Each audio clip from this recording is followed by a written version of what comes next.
Yo, what's going on YouTube? It's Tech here from Immoral Thieves. Go ahead and bring you this. This is 2 wars ago. We're trying to get on the ball with the content. So let's go ahead and get started.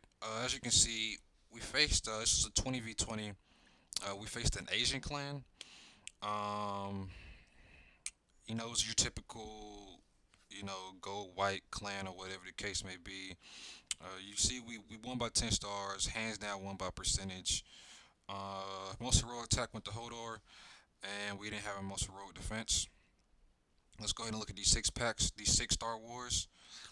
Alright, so we had Indecisive, his mini. He had a 6 Star War, he had a 6 pack, so good shit to him.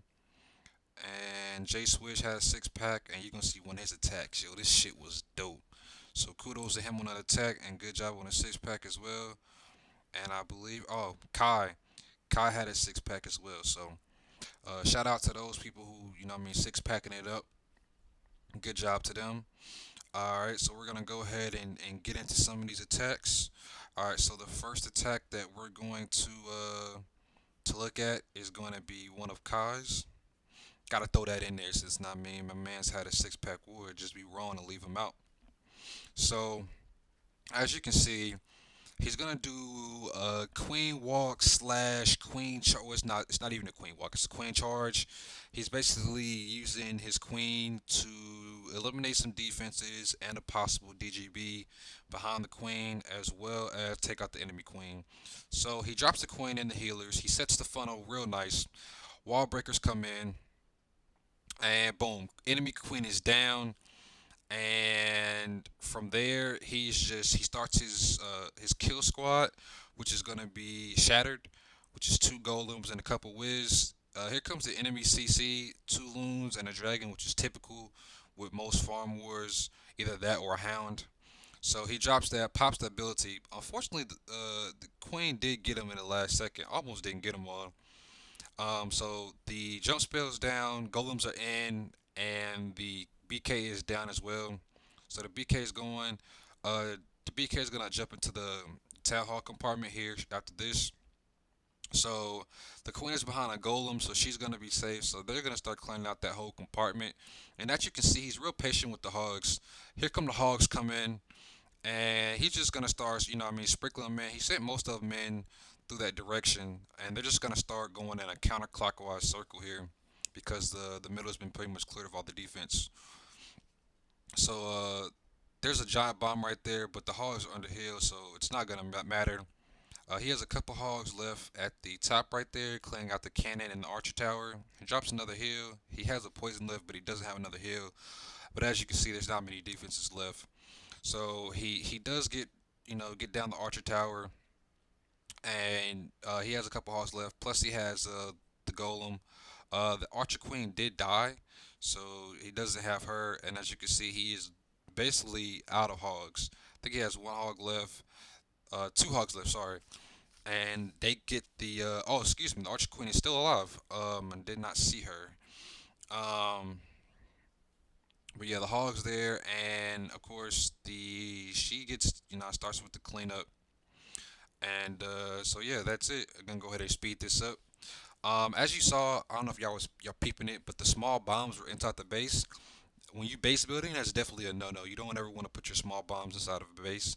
You want to make sure your small bombs are 1 tile away from the wall, not right in front of it, but 1 tile away, so they can destroy wall breakers. You want to place them wherever people are most likely to enter. So I've ruined many plans like that from people sending all their wall breakers at once, and they hit a max bomb at Town Hall 9 will destroy wall breakers with 1 blast. So you don't even have to group them together. That's just a little heads up for those out there who are base building. All right, so our next attack is by KBC, and this is gonna be it's not a max attack, but it is a Shattered Laloon attack. So he lures the CC, which is something that you don't see often, and he drops a poison, and he's basically gonna poison the CC. You're gonna see him drop another poison right here. I'm not sure why people are waiting. The poison stacks, so you don't have to wait. You can just drop both of them at the same time, and it'll kill them just as fast. You'll save time. Uh, I'm not sure if they knew that or not. He's not the only person who I've seen do it. I've seen more than one person do it on separate occasions. But as you can see, the kill squad comes in from the southeast and as well as the south.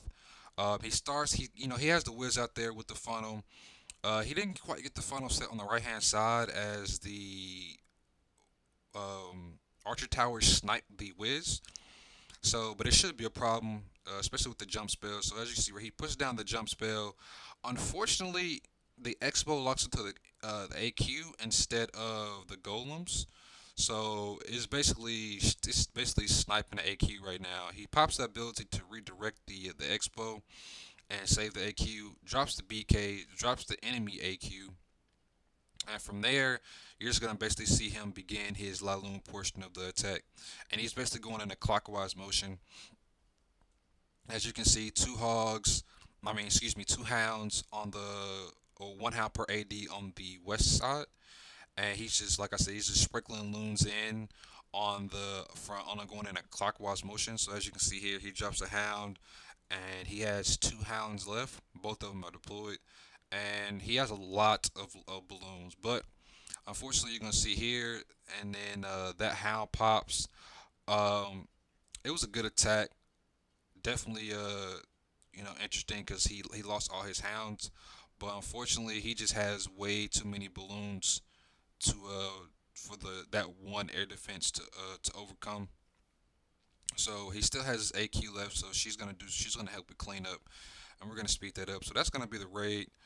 As you can see, he has some loons and he has some archers down there doing work, beating on the wall, and then he has some pups to the west out there, starting to clean up some of that trash. So good job to KBC. That's definitely a dope attack. Anytime I see air, because air is a little bit more difficult than hogs, because any base can be hogged, but air attack is base dependent. So anytime I see somebody do that, I want to give props where props are due.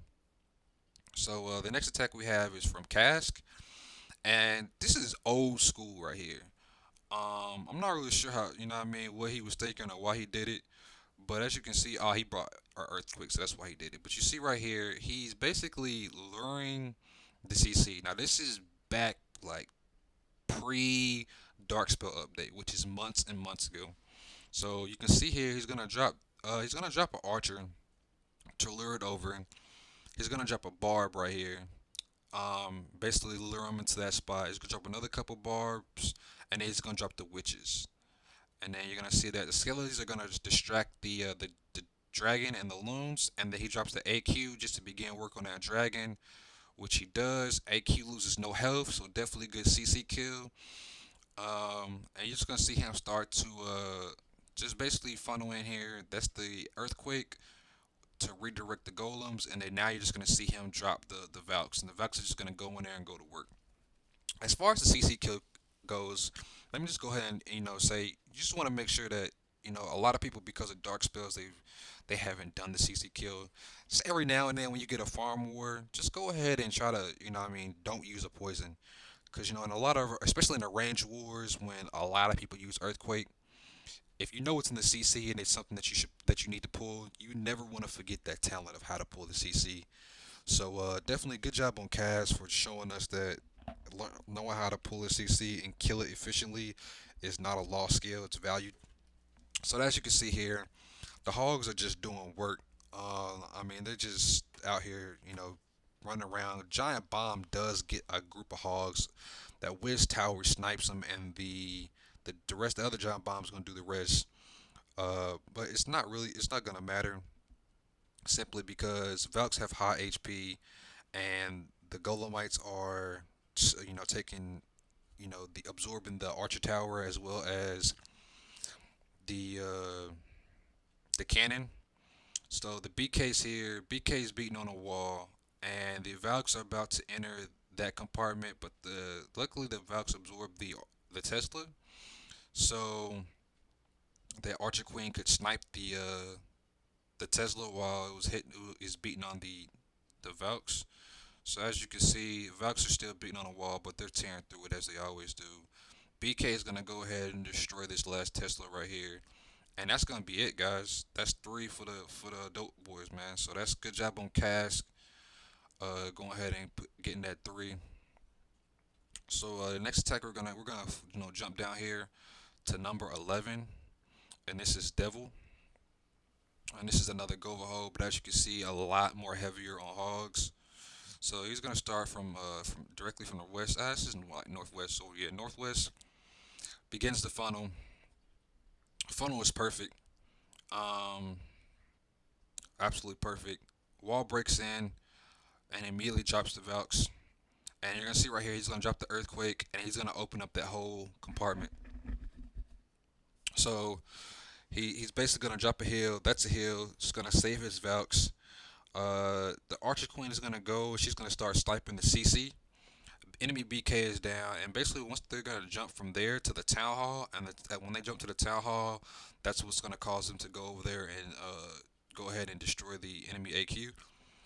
There they go. Although it doesn't look like he has many Valks left.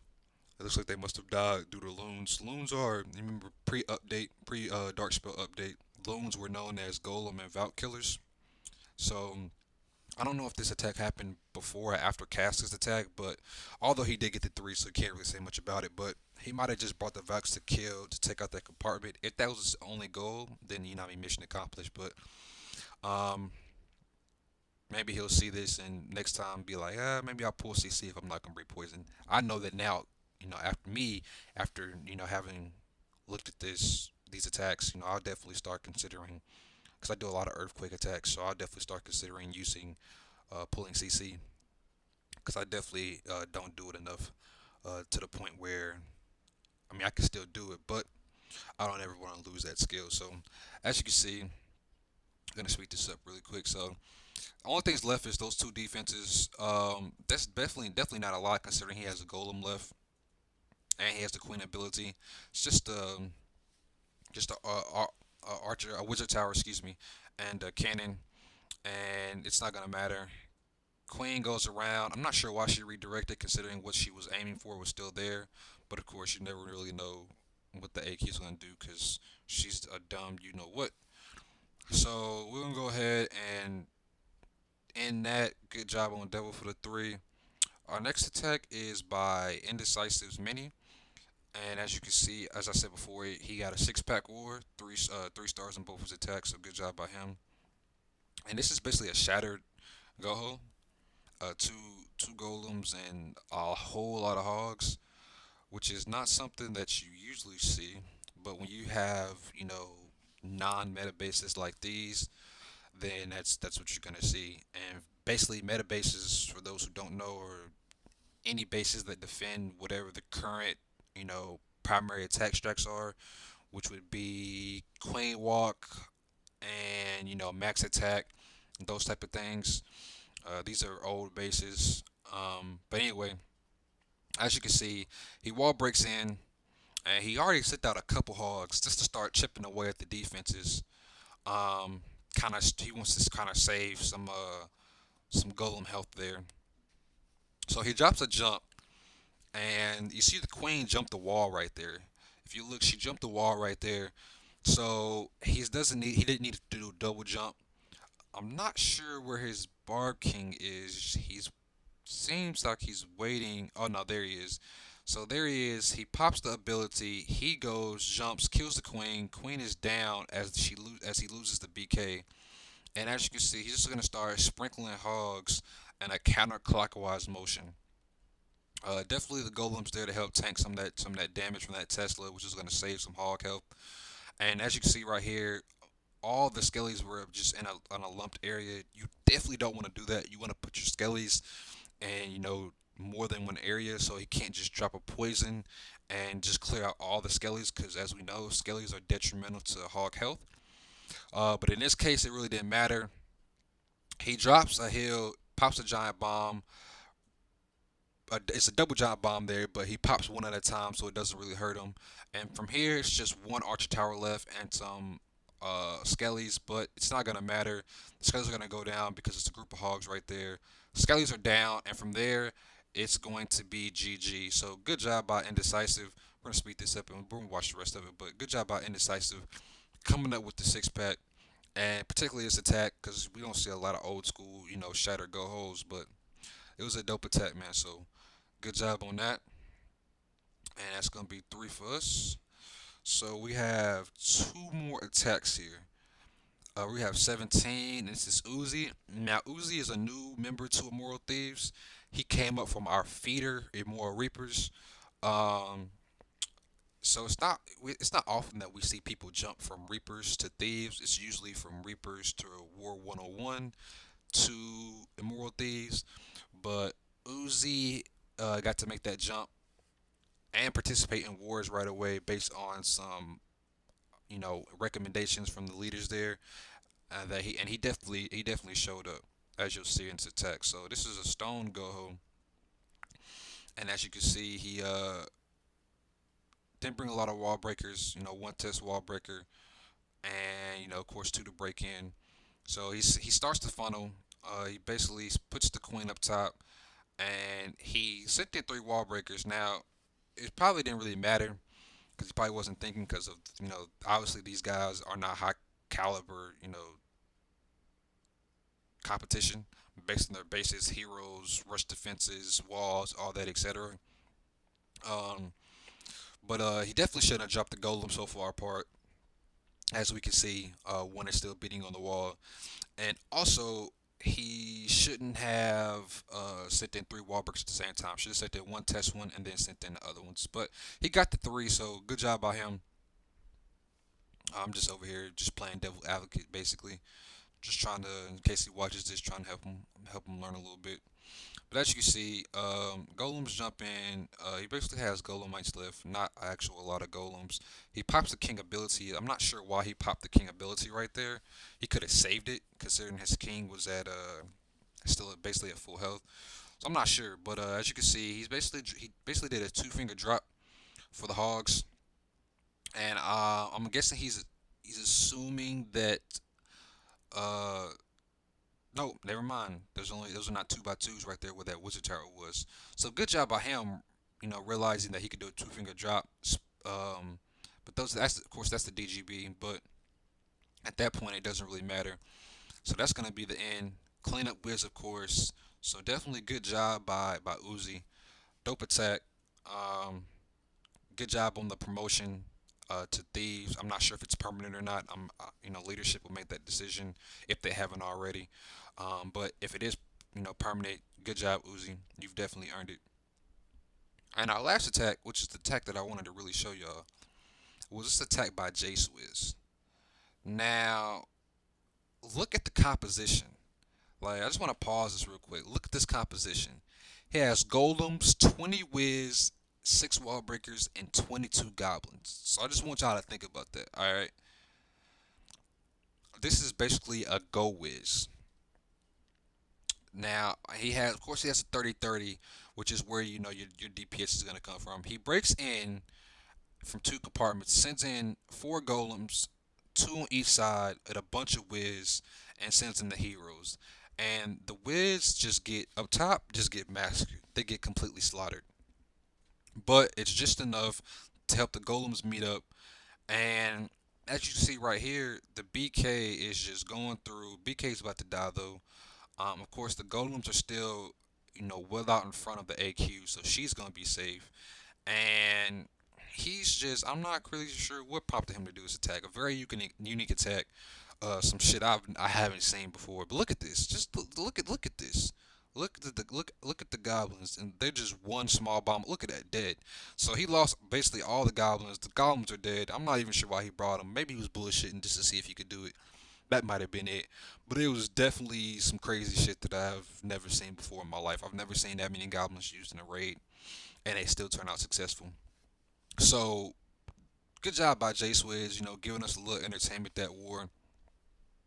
Uh, Definitely some good stuff. So that's gonna be it, guys. Um, I'll have another video coming very shortly after this. It's going to be our most recent war before the current war that we're in. And as you can see, it's going to be against Ecuador top. So look forward to seeing y'all again. If you haven't already, go ahead and hit the subscribe button. If you're looking for a Clash of Clan, family where it's just we have a good time and clash hard and chill harder. Come on through, apply to Immoral Reapers and War 101. If not, look forward to seeing y'all in those comments. All right, keep it 100.